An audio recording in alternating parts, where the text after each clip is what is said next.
أرست زينا بشم عسرت حدا لكاتيت قدلتات خان دخمتات خان كتشفن مفتان حزب تግራይ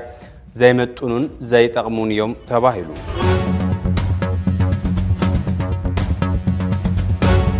جگانو تگادلتي اكال ጉዳአት محጋዝ ናይ ሁሉ ትግራዋይን ፈታው ትግራይን ዋኒን ክኸውን ይግባ ተባሂሉ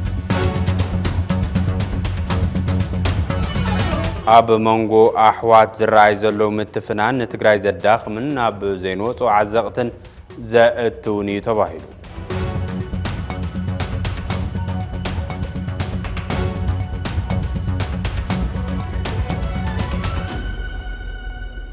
زاد تجري من ملات مثال سيان تجري كتحزي يخلي مسح واحد كتحزي يخلي مزخان حيل كتحزي يخلي حاجة من قصة مسأليو قديتها ونلو نزينا مفتصام سلزي بزياتهم مخنيات غيركا تجري نايم الدقا تجري مليس كان زي زار خوينات نمتاوز جبور خيلتات كلهم حيلتات تحز معل زلو ناي مدفع مالت كاوكينات لركاو نجار سلاليلا كابزو طفاعتهم تطويلهم بدنبي مليسهم حاسيهم بلو زلوا فالاي بسلام منقد تفتحوا تግራይ حق منغستان مسلا كخورو هنا ጻውዒት نغبر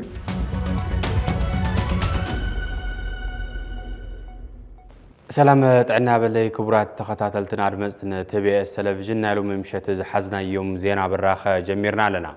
نخت كتاتولنا بخبر نعدم حبيركم صنح بلا اساس فلما ملأختي أقلقلوت فانو تግራይ TBS TV ناباخم كنبل دحر بريتوريا أب تግራይ زرأ زلو بوليتيكاون ጸጥታውን معبالة نحزب تግራይ أب كند فلفل تسفان رجوع سلام مخان فلفل ጭንቀትን ጸበባን ምንጭ ስቃይን ሞትን ይኸውን ኣሎ ስምምዕ ሰላም ፕሪቶሪያ ማዓረ ዝሃቦ አንጻራው ሰላም ዘጉዶሎ ረብሓ ትግራይ ከም ዝነበረን ዘሎና ተገለጸ እኳ እንተመጸ ብፍላይቲ ኣብ ወንበር ዝሓዙ ፖለቲከኛታት ትግራይ ዝተፈጠረ መሪሕነታዊ ቁልውላው ግን እተን ዝርካበን ተስፋታት ሰላም ሕወይትን ዳግመ ህንጸትን እውን ክሕንሸሻ ምኽንያት እናኾነ መጽ ኣሎ ሕዚ እቲ መሪሕነታዊ ቁልውላው ፍልፍል ሻቅሎትን ቀጻሊ ስጋት ህዝብና ካብ ምዃን ሓሊፉ ነዝውላድን ወላድን ታሪኽ ዝኾነ ህዝቢ ብውሽጢ ግዳይ ዘቤታዊ ሕመቕ ድሕረትን ድንቁርናን ብደገ ድማ ግዳይቲ ናይ ትግራይ መንብርካኽ ክርእ ዝምነ ሓይሊ ናብ ዝገብር ሓደገኛ ብሄራዊ ተቓላዓይነት ካብ ዝሰጋገር ውዕል ሕድር ኢሉ ኣሎ ይኹን እምበር እቲ ቅድሚ ዘበናዊ ዓለም ሃገረ መንግስቲ ሃኒጹ ብስልጡን ሕብረተሰባዊ ባላ መንግስቲ ነደው ኣቢሉ ዝነበረ ህዝቢ ሕዚ ዕጹኡ ብኢድ ዘይ መንግስታውያን ሓይልታት ማለት እውን ነንስቴት ኣክተርስ ክውሰን ናብ ዝገብር ዕርዩ ድሑር ፖለቲካዊ መድረኽ እንተኣቱ ይረአ ኣሎ TVSTV እዚ ኣብ መሪሕነት ትግራይ ብሓፈሻ ኣብ መራሕቲ ውድብ ሕወሓት ድማ ብፍላይ ዝተፈጠረ ክፍጠር ዘይነበሮ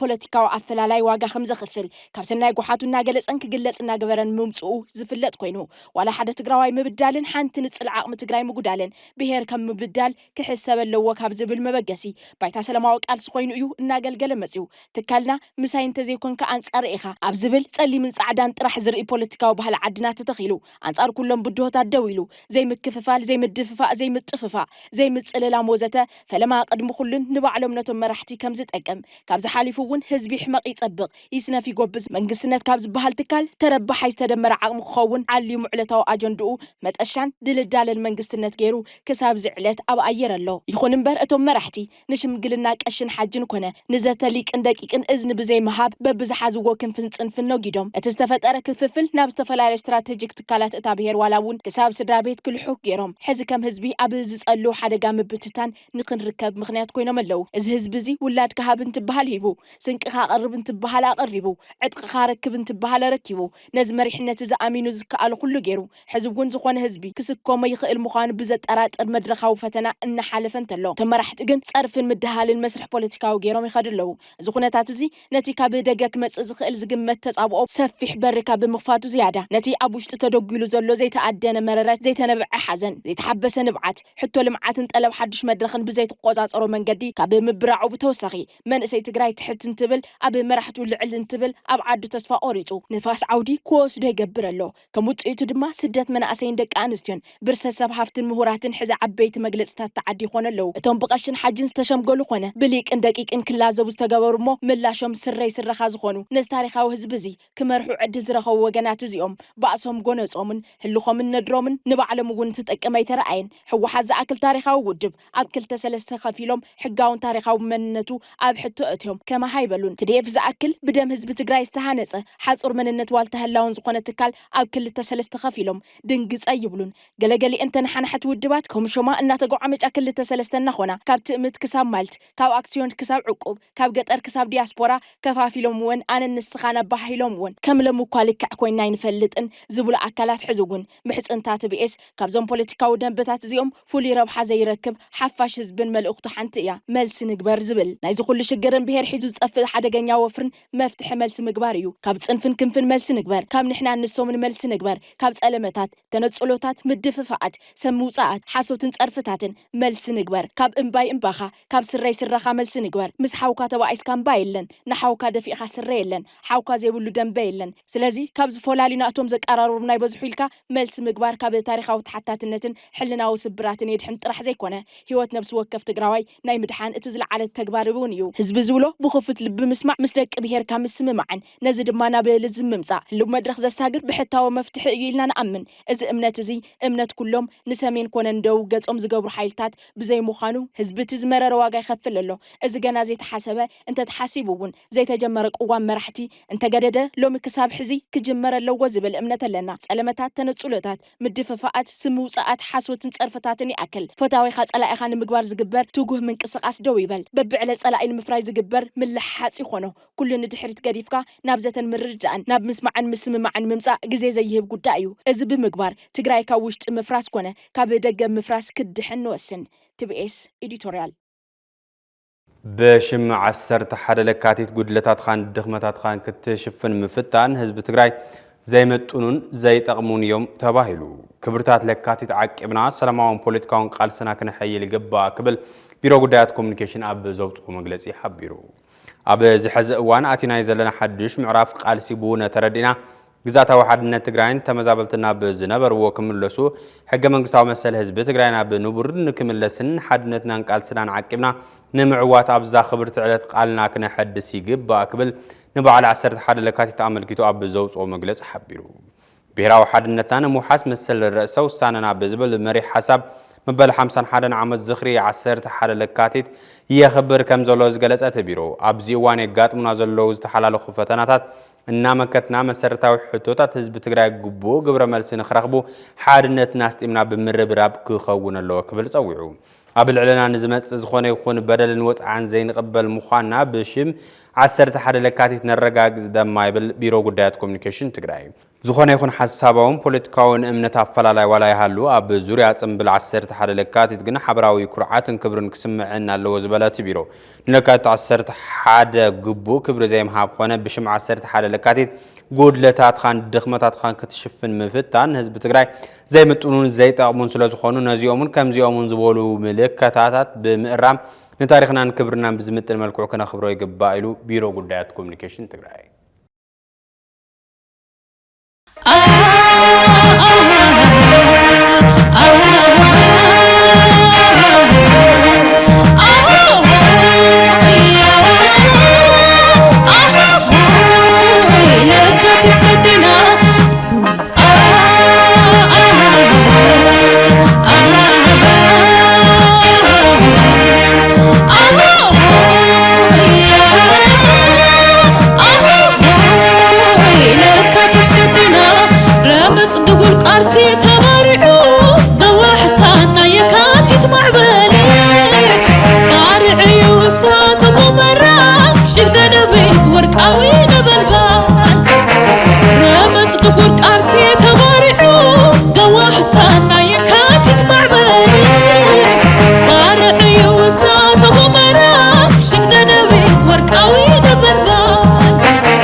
جگانو تقاللتي أكل قدرات محجز نايخلو تجراوين فتاو تجراين وانين كخوني جبات بهيلو زي تبعله تجارن فتاوتي تجارو نبرتي سعود عرب أب جيزانن كبابي أنزركبو نأربعان حمشتن حربينيا تقدرات وكينا تجرا حجز تشكركرتي أب زجبر الوانيو تيلو مستخايد حجز تشكركرتي أكل حويت مخانس عبو خالوت أكلات نتكالات نون آسرم كختلو يجبات بهيلو حجز رخب قدرات حربينيا تاتون أب التحزان مجنحان تشكركرتي جبوتن كأك جبرو كم زلهم تملاخي تلو توسخ لنا በዓል ለካቲት 11 ኣብ ድርኡ ኮይና እዚ ዕድል እዚ ክንህብ ከለና እዚ ጋጥም እዚ ድማ ከጋጥም ከሎ ነቶም ጉዳት ኩናት ትግራይ ይኹኑ ነቲ ማሕበረሰብ ኢሉ ንዓይ ዝተፈለየ ደስታ ዝፈጠረለይ ዕለት እዩ ስለዚ ንሕና ተጋሩ ሓድነት የለና እርስ በርስና ምትሕልላይ ዘድልየና ሰባት ስለዝኾንና ስሙኒት ዋና ንዓና ናብ ፅቡቅ ደረጃ ከብፅሕ ዝኽእል እሞ ሎማዓልቲ ኣቱም ዕድል እዚ ረኺብኩም ዘለኹም ኣካለ ኩናት ትግራይ ውስናት ኢኹም ንእሽተ እየን ተጋሩ እንተሓቢርና ብዙሕ ከም ንሰርሕ ንማንም ሰብ ርዱ እዩ ኣቱም ዕድል እዚ ዘይረኸብኩም ድማ ፅባሕ ንጎ ከም ትረኽቡ በዓል ሙሉእ ተስፋ እየ ጥራሕ ኣብዚ ተጋሩ ከም ተጋሩ ሓድነት የድልየና ምትሕልላይ የድልየና ምትሕግጋዝ የድልየና ስለዚ ንሕና ኣብ ጅዛ ንነብር ተጋሩ ብተፈጥሮና ሓቦኛታት ኢና ስለዚ ዝሓቦዚ ኣብ ትግራይ ዝረአ ዘሎ ሓደ ዘየድሊ ንጎኒ ገዲፍና ሓድነትና ስጢምና ገና ዝዕድል እዚ ዘይረኸቡ ወገናትና ክንሕግዝ ሓደራ ይብል ህዝቢ ጅዛን ድማ ነዚ ሰናይ ተግባር ዝተሳተፍኩም መዓልቲ ኣኺሉ ኣብ ሰዓት ዝበፅሕና ዘለና እሞ እንኳዕ ደስ ዝበለኩም ክብል ይደሊ እዚ ኣብ ቀጻሊ እውን ኣብ መላእ ዓለም ዘሎ ትግራዋይ ከም ኮሚሽን ቅደም ሰዓብና ነፂርና ኢና እንታይ ኢና ክንሰርሕ ዘለና ዝብል ማለት እዩ ኣብ ጉድኣትና እንታይ ተሰርሐ እዩ ዝሓይሽ ብርግፅ ጉድኣት ጥራሕ ኣይኮንና ንጥምት ስድራ ስዋኣት እውን ተመለስቲ ኣባላት ሰራዊት ትግራይ እውን ብክብሪ ዝተመለሱ ኣባላት ሰራዊት ትግራይ እውን እግሪ ናይ ምትካል ዓርሶም ክኽእሉ ናይ ምግባር ስራሕ ብሓላፍነት ወሲድና ንሰርሕ ኣለና ቀዳማይ ኣጀንዳና ቀዳማይ ዛዕባ ናይ እዚ ግዜ እዚ ድማ ጉድኣትና ብኣካል ክሓዊ ናይ ምግባር ስነልቦንኦም ክሓዊ ናይ ምግባር ስራሕ መሰረት ጌርና ንቀሳቀስ ኣለና ከም ግዜያዊ ምሕዳር ከም ኮሚሽን መላእ ህዝቢ ትግራይ ኣብዚ ዝለዓለ ርብርብ ይገብር ኣሎ ዘይቋርፅ ናይ ዲያስፖራ ደገፍ እውን ኣሎ ሶ ነዚ ዝገብርዎ ዘለዉ ደገፍ ኣጠናኺሮም ክቕፅሉ ናይ ጅዛንን ከባቢኣን ዘለዉ ተጋሩ ከም ኣብነት ብምውሳድ ኩሎም ኣብዚ ዝለዓለ ርብርብ ጌርና ኣብ ሓፂር እዋን ጉድኣትና ተሓኪሞም ናብ እግሪ ምትካል ንሰጋገረሉ ግዜ ክኸውን በዚ ኣጋጣሚ እዚ ፃውዒተይ ክቐርብ ይደሊ ማለት እዩ ካብዚ ብተወሳኺ ኣቱም ሎማዓንቲ ዕድል ገጢምኩም ሞተር ሳይክል ትወስዱ ዘለኹም ጀጋኑ ጉድኣት ከም ሓደ ዕድል ክትወስድዎ ኣለኩም ማለት እዩ ማለት ተን ዝነበራ ትጥቀሙለን ዊልቸራት ኣሪገን ተበላሽየን ንእሽተይ ናይ ክብደት ለውጥ እውን ክፃወራ ናብ ዘይኽእላሉ ደረጃ በፂሐን ነይረን እየን ሕዚ ንምሽክርካር እውን ቅልል ዝበላ ንዓኻትም እውን ዝሕግዛ ጉልበት እውን ብዙሕ ዘየሓታ ግን ብጥንቃቐ ክትሓዛ ዝግበአን ናይ ስፔር ብቐረባ ዘይርከበለን ክኸውን ይኽእል እዩ ብጥንቃቐ ክትሓዛ ዝግበአን ሞተር ትረኽቡ ኣለኹም ዘን ሞተር እዚአን ምእንተ ምንቅስቃስ ጥራሕ ተባሂለን ዝመፃ ዘለዋ ኣይኮናን ናብ ስራሕ ክትዋፈሩ ናብ ትምህርቲ ክትዋፈሩ ናብ ካልኦት ምንቅስቃሳትኩም እውን ቀሊል ክኸውን ዝገብራ እየን ሓገዝቲ እየን በዚ ደረጃ ሪኢኹም ክግበር ዝግባእ ጥንቃቐ ጌርኩም ክትጥቀሙለን ካልኦት ከም ዝበለ ዕድል ዘይረኸቡ ብፆትኩም እውን ኣብ ቀጻሊ ከም ዝበለ ዕድል ዝረኽብሉ ስራሕ ክንሰርሕ ኢና ብድምር ከም ዝበለ ስራሕ ናይ ግዜያዊ ምሕዳር እውን ናይቲ ህዝቢ እውን ኣጠቓላሊ ናይ ኩሉ መላእ ሕብረተሰብ ትግራይ ኣብ ዝሃለወ ይሃሉ ኣጠናኺርና ክንቅፅለሉ ዝግባእ እዩ ጀጋንና ድማ ዘን ትረኽቦን ዘለኹም ሞተር በቲ ዝተባሃለ መንገዲ ኣብ ሙያ ክውዕላ ካብ ሓደጋ እውን ንባዕልኩም ተጠንቂቅኩም መፍለይ ክንገብረለን ኢና ናይ ባዕለን መፍለይ ክንገብረለን ኢና ዘድሊ ስልጠና እንተልዩ እውን ስልጠናታት ክንህብ ኢና ብርግፅ ተለማሚድኩም ቀኒኹም ኢኹም ዝብል እዩ ተስፋና ግን ምሉእ ዘይኮነ እንተኮይኑ ስልጠና እውን ብደንቢ ምስ ትራፊክ ናይ መቐለ እውን ተሓባቢርካ ኣድላይ ዝበሃል ስልጠና ንምሃብ እውን ድልዋት ኢና ኣብ ሞንጎ ኣሕዋት ዝረኣይ ዘሎ ምትፍናን ትግራይ ዘዳኸምን ኣብ ዘይንወጾ ዓዘቕቲ ዘእትውን ተባሂሉ እዚ ዝተባሃለ ውድብ ሳልሳይ ወያነ ትግራይ ኣብ ይምዕብል ዘሎ ፖለቲካዊ ትግራይ ኣመልኪት ንመራኸብቲ ማዕኸናት ኣብ ዝሃቦ መግለፂ እዩ እቲ ዝመጽእ ዘሎ ኩናት ኢድ ኣታውነት ደጋውያን ሓይልታት ኣለዎ ዝበለ እቲ ውድብ እቲ ተበግሶ ሕድሕድ ኩናት ከስዕብ ዝኽእል ምዃኑ ኣብቲ ዝተዋሃበ ፕረስ ገሊጹ ዝርዝር ኣለና ህዝቢ ትግራይ ካብ ዝሓልፎን ዘሕለፎን ዘሎ ሓስረ መክራን ምንጋፍ ኣብ ዝተፈላለዩ እዋናት ዝተፈላለየ መፍትሒ ሓሳባት ዝህቡ ውድባት ሲቪክን ሲቪል ማሕበራትን ምሁራት ሃይማኖት ኣቦታትን ካልኦትን ሰማዕ ዝረኸቡ ኣይመስሉን ትግራይ ድሕሪ ውዕል ፕሪቶርያ ኣይጠዓያትን ጥራይ ዘይኾነስ ነቲ ዝተኸፈለ መስዋዕትን ዝጎደለ ኣካልን ከይሓወት ዳግም ደበና ኩናት እንተጸላልዋ እዩ ዝረአ ዘሎ እዚ ብሰላማዊ ንፋስ ክትካን ቲቢኤስ ሓዊስ ብርክት ዝበሉ ብሄራዊ ትካላት ጎስጓሳት ምብርባራትን ትገብራ እኳ ተተረኣየ ሕዚ እውን እዚ ዝበሃል ለውጢ ኣይተረኣያን ዘሎ ብሄራዊ ጉባኤ ተፀዊዑ ትግራይ መልክዕን ትሕዝቶን ዘለዎ መንግስቲ ነቲ ይሃሉ ክብል በተረጋጋሚ ዝድመጽ ውድብ ሳልሳይ ወያነ ትግራይ ሎሚ እውን ንምዕባለ ፖለቲካ ትግራይ ድሂቡ ንመራኸብቲ ሓፋሽ መግለጺ ሂበሎ ብላዕለዋይ መሪሕነት ውድብ ብርሃን ኣጽባህ ኣቢሉ ዝሃቦ መግለጺ ክልተ መልክዕ ዘሎ ሕድሕዳውን ውክልናዊ ወይ ዘዋውን ኩነታት ዘለዎ ቱ ሕድሕድ መልክዕ ዘለዎ ክንርኢ ከለና ኣብ መንጎ ክልተ ዝተዓጠቁ ደቂ ዝብሄር ሕድሕዶም ናብ ግጭት ኣትዮም ኣፈላላይ ፈጢሮም ደም ዝተቃውሉ ህዝብ እውን ብጣዕሚ بتم قداماً حالات ون بكل تيوجن تسلفوا أبزين بزين زل تسلفوا بقدمي تجن تم دكت بهر زدامه يلو كاوجيزا ناوجيزا توشت أو تقع على تجرايون نتبع أساس مسؤول خناتات يو تو زرعنا يو أبمونغو تجارو زرع زلوا متفنان كبوليتكا ومرحتن مريحنا تراوتن زرعك في فلزمن شو كم زخنا زجلات أبرهان النوزي تقيمهم تجراين متفا يربع ربكم زلوا قاليتو سلازي تحدحداو خينات كمنت أي لوجس لول بترجع مثال سويان تجراي ونكاوز حلق قوامات أو تجراي زلوا نتجراي حزبون بحالي جز زلوا ودو عامتات تجراي سلاز بوتنام عامتات تجراي كم سلازيك على نايزيز تفترو أبوليتيكاون وتدرى مرحتي بستفترى خناتات تو تم بوليتيكا مرحتي أدساز خدو نفلت أمينا كافت سراويت زوجة مرحنتن كافت سراويت زوجة أجرينيانون تعاطعو نتجراي حزي أو كبد مت أو توا تحدحداو خينات مالت خلتي زتعاطق دق بهر طرح لقاجع اللي هونه نزي كم تبوق عدل تقاملو عبيت هاجراتن قدام حالتان سلزلو تجراي تقليل كتفاء القناتات يمسخم زلو يتحدث رأنايو خلاي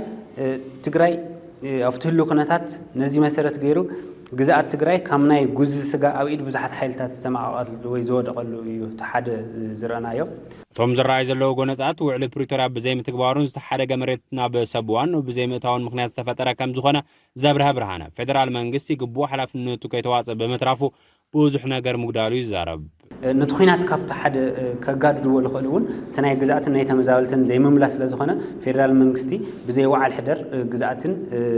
جزءاتها حدنتن تمزاولتن بحق منجستون تزن أسا جدا لأنه فيدرال منجست تزن أسا حق منجستا ومثلي تزن أسا قديتها ناي فيدرال منجستون لزخنا زي كملسك خلالو كافتم نجتشت كوسد النجارات حدث لزخنا زي كجبرك خلالو القوام يللنا حوحات بمرز عبور مسرازو بحق سرعة كفتح دامبر بمخنيات حوحات مكران سقاين حزب تግራይ كنحكم زي ولو برهانا حبيرو زي تسرز افلطو حقاوي ناي ودو افلطو بحقن يكود زلو بمنግስት ፌደራል ፖለቲካዊ ልዝብ በመጋር ይሆን ካውቀጽሉ ሕግታት አለው በሕግ ክቻል ምልስ ግዛት ትግራይን ስቃይ ተመዛበል ትግራይ ግን ምዝኾነ ወዳ ምስ ሓደ ማለት ሓደ ፖለቲካዊ ሓይል እምበል ህዚ ሓደ ፖለቲካዊ ውዳውን ዘይኾነ ብሕጊ ብስሩዕ ለይፍለጥ ምዚ ምኽንያት በመጋር ብዙጋዝ በመጋር መሰልን ስቃይን ህዝብ ትግራይን ክናዋሕ ስለ ዘይብሉ ውዕል ፕሪቶሪያ ንኸየመልስ ልኽእል ዝኾነ ዓይነት ምኽንያት كفتر راي قبوي تقبلنا توني وليل وداي مرصا 2018 እንደማይበል እትላልዋ መሪሕነት ውድብ ሳልሳይ ወያነ ትግራይ መምላስ ግዛታ ሓድነት ትግራይ ኣይተፈጸመን ካላይ መምላስ ተፈናቀልትን ስዳትን ውን ከምቱ ቅድም ኢለ ዝገለጽኩን ዝሓለፉ 5 ዓመታት መፍትሕ ከይረኸበ ሕዝውን ዘለዎም ህይወት ካብ ግዜ ናብ ግዜ ኣብ ሕጻጽ ዝተራእየ ካልኦት ኣብ ኩሎም ኣይድብታት ዝተራእየ ናይ ሞትን ስቃይን ኣብ ዘለሉ نزياتهم ناي ممرات مسلمون زعت ناي ممرات مسل ناي زجاتات ناي ممرات مسل حق منقستاو مسلون زعت سلا زخنا بخلاي مخنيات زي سالساي مچو زخنا ناي صلتا خناتاتن ناي مرصا انفراستراكچر ወይ መሰረተ ልማዓት ለባህሉን የለው ምርጫ ቦርድ ሓዊሱ ናይቱ ምርጫ ቦርድ ሓደ ናይ ትግራይ ቅርንጫፉን እስካ ሕዚ ለማ አንቲ ትሪኢዶ ኮይንኩም ኣብ ኢትዮጵያ እቶም ፖለቲካዊ ፓርቲታት ናይ ክርክር ጀሚሮም ኣለዉ ፕሮግራም ፖሊስታቶም የፋልጥ ኣለዉ ኣብ ትግራይ እዚ እስካዕ ሕዚ የተገበረ ምርጫ ቦርድ ዝክገብር ይኽኣለ ብወገን ትግራይ እውን ካብን ናብን ተንቀሳቒስካ ከም ፖለቲካዊ ውዳበ ናይ መረፃ ፕሮግራምካ ምስ ኣባላትካ ምስ ደገፍቲ ሓሳባት ንምቅያር ምይጥ ንምግባር ዋዕላታት ንምግባር ዘኽእል ናይ ፀጥታ ኩነታትን መሰረተ ልምዓትን ብዋናነት የለይ ስለዚ ነዚኦም ኣብ ለይተገበርሉ መረፃ ምግባር ዝብል ንትግራይ ብጣዕሚ ከቢድ እዩ ውድብ ሳልሳይ ወያነ ትግራይ ሕቶ ትግራይ በአግባቡ ተተመሊሱን ቅቡልነት ዘለዎ መንግስትነት ተተኺሉን ምርጫ ንምክያድ ዘዕንቅፎ ዋላ ሓንቲ ነገር ከም ዘየለ ኣብቲ መግለጺ ዕላው ገይሩ ኣብ ትግራይ አንጸላልዩ ዘሎ ደበና ኩናት ንክተርፍ ተጋሩ ዘለውና ኣፈላላያት ብምጽባብ ንህላውን ድሕንነትን ህዝቢ ትግራይ ጠጠው ክንብል ይግባእ ክብል ላዕለዋይ መሪሕነት ውድብ ሳልሳይ ወያነ ትግራይ ብርሃነ ጽባህ ገሊጹ መፍትሒ ኩናትን እንኮ መዋጽእ ህዝቢ ትግራይን ልዝብን ሊቃን ተጋሩ እዩ ዝበለ ብርሃነ ካብዚ ወጻእ ዘሎ ካሊ መማረጽ ናብ ዘይንወጽ ፈተና ዝወስድ እዩ ክብል ተዛሪቡ ብርሃነ ጽባህ ይቀጽል ዘይልወጥ ቅዋም ሳልሳይ ወያነ ትግራይ ሕዚ እውን መፍትሒ ትግራይ እቲ ብሔራዊ ጉባኤን ዘተን ኩሎም ሓይልታት እቲ እንኮ መዋጽእ ኣብ ጠረጴዛ ዝግበር ኢሉ ይላምን ብዘተ ዝግበር ኢሉ ይላምን ብኹናት ዝፍታሕ ፀገም ትግራይ ልብል ቅዋም ይለለና ዝኾኑ ሓይልታት ነቲ ኹናት ክጅምርዎ ይኽእሉ እዮም ነቲ ኹናት ኣይውድእዎን ሓይሊ ሰብ ዓቕሚ ሃፍቲ ኩሉ መድያዊ ዕንወት ካብ ምፍጣር ወጻኢ ኩሎም ኣብ ዓለም ዝተገበሩ ኹናት ጦርነታት እውን ብዙሕ ሰብ ብዙሕ ሓይሊ ሰብ ብዙሕ መሰረተ ልምዓት ምስ ወልዑ መጨረሻኡ ላብቱ ናይ ጠረጴዛ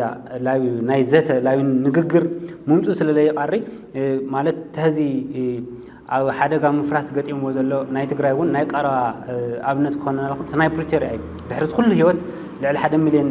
ትግራዋይ ምስ ገበርና ከይዱ ላብ ጠረጴዛ ይመፁ ስለዚ ሕዚ እውን ተወሳኺ ጥፍኣት ተወሳኺ ህይወት ተወሳኺ ሃፍቲ ከይበልዐ ኣብ ዘተን ኣብቲ ብሔራዊ ጉባኤን ዘተን ንግግርን እንኮ መዋጽእ እዩ ይላምን ስለዚ ኣብዚ ቀጽልና ብልተፈላለዩ ለአፍሪካ ሕብረት ለአሜሪካ ግልጽ ለሆነ ደብዳቤ ዝሓለፉ እዋናት እውን ጽሒፍና ኢና ስለዚ ቶም ናይ ሰላማዊ ዲፕሎማሲያዊ ቃልስታትና ቀጽርና ክንቅጽል ኢና ኣብዚ ምስ ፖለቲካዊ ውድባት ትግራይ ኣብ ለሓለፈ ብናይ ሓባር መግለጺ 6 ፖለቲካዊ ውድባት እውን ኣብ ዘተን ሰላምን ዝግበር መዋጽእ ትግራይ ካብዚ ወጻእ ዘሎ ካብዚ መጽ የምጻ ገዳማውን ውሽጣውን ሓይልታት ለልዕልዎ ኹናት ንትግራይ ከጥፋእተለ ኮይኑ መፍትሒ ክኸውን ይኽእል ይብል ብሓባር ይሰርሕ ኣሎ እዩ ስለዚ ሶበራቲዑ ሳልሳይ ወያነ ትግራይ እውን ከም ሓደ መማረጺ ካፍቱ ብኽልተ ጫፍ ለለው ብረት ለሓዙ ሓይልታት ብሰላማዊ ቃልሲ መማረጽ ኮይኑ ክመጽእ ምስ ካልኦት ፖለቲካዊ ውዳበታት እውን መማረጽ ኮይኑ ክመጽእና ናይ ጠረጴዛ ዝግበር ዘተ እንኮ መፍትሒ ኢሉ ስለለኣምን እዚ ኣቐጺልና ኣበርቲዕና ምስ ኩሎም ሓይልታት ነዚ ዝቕበሉ ኣብ ሰላም ዝጠሉ ፖለቲካዊ ሓይልታት ሲቪልን ማሕበራትን ምስኣቶም ኣብ ንግግር ኢና ዘለና እዚ ጻዕርና ኣበርቲዕና ክንቅጽል ምዃንና እዩ ብዋናነት ክንገልጸ እንደሊ እቲ ህዚ አንጸላልዩ ዘሎ ብጣዕሚ ኣብ ኩሉ ትግራዋይ ብልባሃል ብልኽእል አንጸላልዩ ዘሎ ስጋኣትን ፍርሕን ንክቕንጠጥ እቶም ብረት ዘለዓሉ ሓይልታት ናብ ጠረጴዛ መጽኦም መፍትሒ ትግራይ እሱ ምዃኑ ካብ ወጻእ ለሎ ግን ብሓይሊ ሰብን ማለት ኩለ መድያዊ ዕንወት ካብ ምውፃእ ወጻኢ መፍትሒ ክኾን ከም ለይኽእል ጻውዒት ይቐርብ ክቡራትን ክቡራንን ዜናታትና እናቐጸሉ እዮም ትግራይ ካብ አጀንዳታት ምውጥዋጥ ወጽያ ናብ ዝግባእ ዝምጥናን ግዜ ዝህብን ጉዳይ ክትምለስ ኣለዋ ዝብል ርእይቶ ኣብ ዝተፈላልዩ መድረኻት ብተደጋጋሚ ይግለጽ ሕዝቡን ቀንዲ ብሔራዊ ዋኒን ህዝቢ ትግራይ ተመዛበልቲ ብውሑስ መንገዲ ክምለሱ ምግባርን ግዛታዊ ሓድነት ህዝቢ ትግራይ ምርግጋጽን ክኸውን ይግባእ ዝብል ርእይቶ ብሔራውያን ብምኽንያት ፖለቲከኛታት ንየነዘነት ዝዓበየ አጀንዳ ክኸውን ኣይኽኣልን ኣይኾነን ተፈላሊኻን ስም እናተሸላለምኻን ሓቢርኻን ሰሚርኻን እውን ክዕወት ዝኸብድ ዕዮ ገዛ ዛብሔር ኩሉ ትግራዋይ ልሂቅ መልሲ ኩራን ንድርን ናብ መሰረታዊ ሕቶታት ዓዱ ከቕንዕ ጻውዒትን ምሕጽንታን ይቐርበሉ ቲቢኤስ ቲቪ ብሔራዊ አጀንዳ ህዝቢ ትግራይ ኣብዞም ዛዕባታት እዚኦም ክኸውን ብርከት ዝበሉ ምድላዋት ዘሰናደ እንትኾን ንሎሚ ናይ ገሊኦም ቁንጣር ትሕዝቶ ከም ዝስዕብ ኣቕሪብልኩም ኣሎ ግፍዒ በደል ክበጽሕ ከሎ ካብ ግፍዒ በደል ሓሊፉ እውን ዋላ ብዛዕባ ከዚ ኣብ ደቡብ ዞባ ዝሪኦ ዘለኹ ዓፈናታት ግን ድማ ንብጻይኻ ኣነ ትማሊ መረሳ ደጊፉ ውፅእኒ ኢለየስ ኣብኡ ተሊስ ኣነ ምስ መረሳ ክዋጋእ ህሊና ይፈቕደሊ ስለዚ هلوانا أول كسبات استدرخ مسيل يسمع قال سيون بزود زي كنتي مثلا جن قال سمو ودات أصل زيولو ببرعك قال سيمرت كسول الله كابا فومس ببرعي سايكولوجيكالي خمتي دمص وصعت خوينو تي بي اس تقرو عقم ترخيبا ያው በብርዕ ተቃሊሰ እቲ መሰረተ ልምዓት ዘይብሉ ህዝቢ መሰረተ ልምዓት ንክረክብ ኣብ ምግባር ንባዕለይ ክኢለስ ንህዝበይ ዝሕግዘሉ ባይታ ይዘር ብልኾነ ይኹን በቃ ዶሚናንት ተኮይና በቃ ህዝበይ ታይ ርእዩ ተካሕልፍ ይደሊ እምቢ ንጦርነት እምቢ ንዕንወት እምቢ ንፅንተት ኢሉ ንሰላም እውን ብብርዒ ምውጋእ ከም ዘሎ كاوزوم حلفات مراحتنا ياو ويدما قلنا للوم هم لمارتين لوثر كينغ نول سلمت افريكاوያን ተቃለሱ ልክዓም ኣነ ትግራይ እውን ንስርዓት ኣፓርታይድ ተቃለሱ ኔልሰን ማንዴላ ኣሎ ወፃሎ እዩ እዚ ወፃ ዝጥሜት እዚ ሽግር ክሓልፍ እዩ ካብ ሕላፍቱ ዘይሓልፍ ያው ኣነ هم ትግራይ ክሓስብ ከለኹ ህዝቢ ትግራይ እምቢ ተይሉ ያው ህዝባዊ ጦርነት ኣይሰዓርን ከም ዝባል ህዝቢ ማዕበል እዩ هم ልባል ህዝቡ ባዕልስ ያው ዝጠቕመን ኣነ ባዕለይ ትሚርካ ገድሊ ስለለመረኒ ዝጠቕመንን ዝጎደንን ይፈልጥ የብዝ ኸሰዓት ለለንስታን በቃ ሓፂሩ ብብርዕ ቃለሶ እንዲን ጦርነት ኢለ ናብ ሰላም ክወፍር ሰላም ተልዩ ሸቂለውን ያው ፍሓጠርጠር ኢለውን ብታለላትና ዓቕሚ ያው መጻ ህይወት ዞም እንወልዶም ህፃውንቲ ብሩህ ተስፋ ክኾን የልደሊ ግን ኣብ ቅድሚት ክመጽእ ዝኽእል ትግራይን ናይ ተጋሩን ዘይምቅዳም እዩ ውልቃዊ ድርየት ውልቃዊ ረብሓ ወይ ከዓ ህርፋን ናይ ስልጣን ክኸውን ይኽእል ናይ ሃፍቲ ክኸውን ይኽእል እዚኦም ድሕር ንቐድም ኮይና ናይቲ ሕዚ ንሪኦ ዘለና ናይ ሓድነትና ጠንቂ ሓደ ትዝዓብየ ስኡ ክኸውን ዝኽእል ካብዞም ሕዚ ንዕዝቦም ዘለና ኩነታት እውን ተዳሪእና ከምቲ ዓንተ ይቐድም ኢልካ ዝገለጽካዮ ኣብቶም ዝሓለፉ 3-4 ዓመታት ዓለም ብዓለማ ኣብ ልዕልና ሓዊ ብሰማይን ብምድርን እናዝነበት ህፃናትና ተጨፍጨፉ ኣዴታትና ተደፈራ ኣብ ክባን ዕፅዋን ኮይና ምስ ኩሉ ፀገማትና በዲናዮ ንምንታይ ሓድነት ስለ ዝነበረና መናእሰያትና ኣድያይ ትድፈርን ብዝብል ታእንኮ ህይወቶም ንክህቡ ወፊሮም ዘለውዋ ኣደ ከዓ ኪዱ ኢላ መሪቃ ናብኸ ዘይኮነትስ ዓድኹም ኣውሑስ ኢላ ሰድን ነይራ ነቱይ ናይ ዝተፈላለዩ ዓድታት ቴክኖሎጂ ናይ ዝተፈላለዩ ሓይሊ ሰብ ዝኩሉ ኣብ ልዕልና ዝፈሰሰ ድማ በዲህናዮ ብዘደንቕ መልክዑ ዓለም ብዘደንቕ መልክዑ እዚ ዳርጋ ትዝነበረ ነገር ኣሸኒፍናዮ ሕዚ ግን ክንሪኦ ከለና ትግራይ ተሸምሪራ ንሳ ከዓ ብዝተፈላለየ ግዝኣታዊ ሓድነትና ብዝተፈላለየ ሓይልታት ተታሒዙ ኣብ ርእሱ እዚ ድማ ኣፍታ ዘላትና እውን ሰላም ሲኢልና በተለይ ብፖለቲካ መራሕቲ እዚ እንታይ እዩ ኢልና ትግራይን ተጋሩን ዘይምቕዳም እዩ እታ ዝሓዘነት ኣደ ተኣካል ዝሰኣነ መንእሰይ እቶም ኣብ ደገ ኮይኖም ቁሩን ንፋስን እናተወቕዑ ትማሊ ምእንቲ ትግራይ ኢሎም ዝወፈሩ ንተጋሩ ዘይምጥን ብዝሕፍር መልክዑ ሕዚ ንሪኦ ዘለና ትግራይን ተጋሩን ዘይምቕዳም እዩ ናይ ሓድነትና ጠንቂ እዚ ግዜ እዚ ናይቲ መንእሰይ ወለዶ እዩ ግዜ እዩ ብቐንዱ ሓላፍነት ዘለዎ ወለዳዊ ሓላፍነት ስለ ዘለዎ እዩ ሓደ ወለዳዊ ሓላፍነት ስለ ዘለዎ ጥራሕ ተይኮነስ ተጨበጠ ዓቕሚ እውን ዘለዎ ወለዶ እዩ ዝተምሃረ እዩ ኣብቲ ናይ ሰራዊት ዘለዎ መንእሰይ ሓይሊ እውን ባህጉ ካብቲ ህዝቢ ዝፍለ ኣይኮነን ናይ ማን እውን እሙን ብሄርተኛ ዝበሃል ንረብሓ ንህላዊ ህዝቢ ትግራይ ዝዋደቕ ሰራዊት ኣሎ ኣካል ናይቲ መንእሰይ ወለዶ ማለት እዩ ከም ወለዶ ናይ ምሕነት ሓላፍነት ክወስድ ክእል ኣሎ ደው ኢሉ ክፅበ ዘለዎ ይመስለኒ ትብደገብ ሲብል ኣካል ዘለዎ ናይ ባዕሉ ዓቕምታት ዘለዎ እዩ ምስ ዓቕምታቱ ክድቅስ ዘይግብኦ ወለዶ እዩ ክገብር ዝኽእል ዓቕሚ ዘለዎ ናይ ሓባር ባህግታትን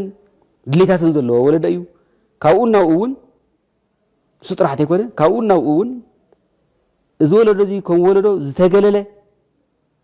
ኣብ ውሳነታት ዘይተሳተፈ ብውሳነታት ገለ ኣካላት ካብኡ ናብኡ ገለ ኣካላት ጥራሕ ኣይኮነስ ብውሳነታት ናይ ትክየዋይ ገሊ መራሕቲ ግዳይ ኮይኑ ኣብዚ ተለለሉ ኩናት ኣትዩ ዝግረብሕ ውፅኢት ንኸየምፅእ ኮይኑ እዩ እዚ ዋና ምክንያቱ እተወለደሱ እዚ ዝወለዶ እዚ ካብ ግዳይነት እውን ከምልጥ መሪሕነት ክወስድ ክደራደር ጥራሕ ዘሎ ክልምን ክበኪ ክስደድ የብሉን ሓንቲ ህይወትላትና ሓንቲ ትግራይ ካብ ዓድላትና ኣብ ዓድና ዝኽፈል ዋጋ ከፊልና ዓድና ክነድሕን ንክእለልና ህዝባዊ ቢተኝነት ክለዓል ኣለዎ ኣንጻር ኩሎም ወረርቲ ናይ ደገ ወራሪ ይኹን ናይ ውሽጢ ወራሪ ሓደ ትግራይ ምጥፋእ እዩ ካብ ዝመፀ ይምፃእ ማለት እዩ ንወስዶ ዝግበአና ብዚ መንገዲ እዚ ክንምክቶም ኣለና ብሰላማዊ ቃልሲ ካልእ ዘድልየና ይኮነ ናይ ውሽጢ ሽግር ስለ ዝኾነ ናይ ውሽጢና ፀገም ብብረት ንፈትሑ እንደልን ብዝኾነ ምክንያት ብሰላማዊ ቃልሲ ምግባር ስለ ዝከኣል ካብ ናይ ወፃኢ ፕሬዚዳንት ኣሜሪካ ዶናልድ ትራምፕ ኣብ ጄኔቫ ኣብ ዝካየድ ልዘብ ኣሜሪካን ኢራንን ቅድመ ምጅማሩ ብተዘዋዋሪ መንገዲ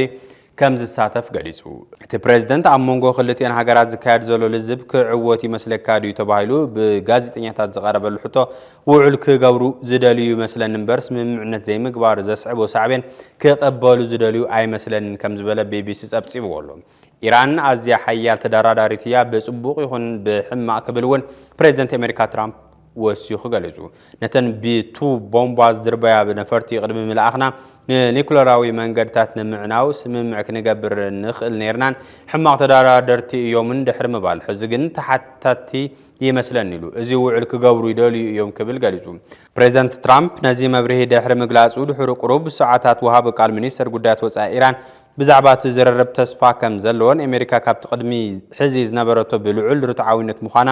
ዕላው ገይሩ ካልኣይ ዙር ዝረርብ ኢራን ኣሜሪካን ሎሚ ኣብ ጀኔቫ ክጅመርን ቀዳማይ ሚኒስትር እስራኤል ቤንጃሚን ኔታንያሁ እቲ ድርድር ቅድሚ ምጅማሩ ንመደብ ምዕባል ዩራኒየም ኢራን ሙሉእ ብሙሉእ ምፍራስን ካብቲ ሃገር ዝተሃብተመ ዩራኒየም ሙሉእ ብሙሉእ ብምእላይን ክጠቃለል ኣለዎ ኢሉ ብተወሳኺ እውን እቲ ድርድር ናይ ኢራን ባላስቲክ ሚሳይላት ከጠቃልል ከም ዘለዎ ሓቢሩ እዚ ጸብጻብ ናይ ቢቢሲ እዩ traumatic for Iran if they don't make a deal. It will be traumatic, existential, bad for everybody. ኣብ መወዳእታ ቲቢኤስ ቲቪ ስሩዕ ፍንው ካብ ዝጀመረሉ እዋን ፈሊሙ በብወርሑ ፍሉይ ናይ ትኩረት ኣንፈትና ነፀረ ዜናን መደባትን ቀሪጹ ኣብ ምፍናው ምጽኑሕ ይዝከር እዚ ሒዝናይ ዘለና ወርሒ ለካቲት ኣብ ትግራይ ንዝሓለፉ 5 ዓመታት ዝቐጸሉ ዓበይቲ ህዝባዊ ጸገማት ሕዚ እውን ስፍሓትን ዕምቆትን ወሽኾም ይኸዱ ምህላዎም ስዒቡ ይፈር ዘሎ ክብሪ ብሔር ይሃስስ ዘሎ ድሙቕ ታሪኽን ይብተን ዘሎ መንነታዊ ባእታን ስግኣቱ ኩናት ሓዊስዎ ክፈጥሮ ኣብ ዝኽእል ውድቀት ዘድህበ ኮይኑ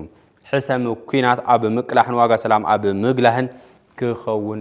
ትጽቢት ይግበር ብቀንዱ ኣብ ልሂቃንን ፖለቲከኛታትን ተዓዲ ዝረኣዩ ዘለው ተኽንታት ተቃርኖታት ረብሓ ህዝቢ ሒዞም ዝኸዱ ጎነጻትን ክእረሙ በዚ ኣቢልካ ድማ ኣብ ምጥጣዕ ክብሪ ብሔርን ሓለዋ መንነትን ትኩረት ጌርና ክንሰርሕ ይግባእ ንብል እዚ ምግባር ስጋኣት ኩናት ኣብ ምንካይ ዓቕሚ ብሔር ኣደላድልካ ባላ ሰላም ኣብ ምድልዳል ዓርሱ ዝኽኣለ ግደ ከም ዝጻወት ንሓስብ ትግራይ ካብ ኣትያቶ ዘላ ኩሉ ምዳይ ጸገም ክትወጽነ ህዝብና ናብ ግቡእ ክብሩ ክምለስን ኣብ መንጎ ኣሕዋት ክህሉ ዝኽእል ሰናይ ኣገዳሲ ምስ ደጋዊ ሓይልታት ዝግበር ልዝብ ኣዋጻኢ ምዃኑ ዝኣምን ትካልና ሕሰም ኩናት ዝምልከቱ ዝተፈላለዩ ትሕዝቶታት እናቐረጸ ይፍንው ኣሎ ጠቕላላ ዜናን መደባትን እውን ናብዚ ናይ ትኩረት ኣንፈት እዚ ዘነጻጸረ ክኸውን እዩ እዚ ኣገዳሲ ኣጀንዳ በዝስዕብ ዝቐርብ ትሕዝቶ ክንጥምቶ ኢና ዘተን ሽምግልናን ዕርቅን ፍቕርን እዩ ካብዚአን ወጻኢ ካሊእ ክታይ የለን ስለዚ እዚአን ንክህልዋ ኩሉ ልቦና ኣስፊሑ ንዕርቂ ክቐርብ ክኽእል ኣለዎ ናብ ሽምግልና ክመጽእ ክኽእል ኣለዎ ናይ ህዝቢ ትግራይ ንብዓት ክርአዮ ኣለዎ ዝሞቱ መንእስያትና ዝሞታ ማሕበረሰብና ክርአ ኣለዎ እቲ ህዝቢ እውን ኣካል ስንኩል ኮይኑ ዘሎ መንእሰይና ክርአ ኣሎ ካሊእ ኣካል ስንኩል እውን ክድገም ኣለዎ ኢለ ይኣምንን እዚ ማለት ቀጻላይ ጦርነት ሲ ክህሉ ብምንም ተዓምር ክህሉ የብሉን ንምንታይ ኣብዚ ሰዓት ክንደይ ኣካል ጎደሎ ኣለና ቁፅሪ ዝፈልጥዎ ይፈልጥዎ እዚ ኣክል ንሪኦም ግን ኣለና ክንደይ ከም ዝኾኑ በቃና እዚ ንክድገምሲ ካልኣይ ጦርነት ዝበሃል ነገር ክሕሰብ እውን የብሉን እዩ ብዝኾነ ስለዚ ንዚ ድማ ሓደ እንድሕር ኮይና ጦርነት ኣይህሉን እንተተዓሪቕና እንተዘቲና ጦርነት ኣይህሉን እንዲያውም ብዝበለፀ መንግስትነት ንክህልወና እዩ ዝገብርና ኣነ ኣብ ሰላም ዘለና ክታይ ናይ መጀመር ንወዲ ሰብ ጥራሕ ኣይኮነን ሰላም ሓደ መፅናዕቲ ኣካይደ ነይረ ኣቶ ብርሃነ እውን ዝፈልጦ ዝንህቢ 76 ሚእታዊ ናይ ትግራይ ንህብሲ سكون ويد ما تسديدهم أفتو طورنا تواني زور زلوا فتاني شو من طوري سز عن شدشتن مئتاوي نايز نبرنا نهيب زحت تايكوين الله تفي الله سز سلام نمن وين يدل الله مالتيو انسسا وين يدلين الله نود سبما بإجابة أبصال تفترة سبس لزقنا نود سبما تزلع عليه سزي سلام نسوون نتفترون نود سببون نمنجست النتول نخلو سلام مسارتاويه سزي توانا خوون زقباو نسبات سلام نخ وصيام نخاتو مقبار ناي منجست سرحيو نخشقطو نخنقدو مقبار ناي منجست سرحيو سزي توانا مساريت ادما نزيا بقى منجستነት نخلونا مقباريو ز منجستነት كما يمص عرق خمص يخيليو بمزتاي كمص يخيليو هين بهين بمبهات كمص يخيليو سلازي ناتي تكوس كيكونس حابيرنا كلاتنا خم تغارو እንዝት ያሉ ሁኔታት ተፈጥሩ መንግስትነት ከመጸለው ዝብል ሐሳቢና ስለዚህ መንግስትነት መጀመሪያ ያለውና ድሕሪኡ አን ሰላም ንዘምር ሰላም ንስራሕ ንሰላም ንስበኽ ስለዚህ ሰላም መሰረታዊ እዩ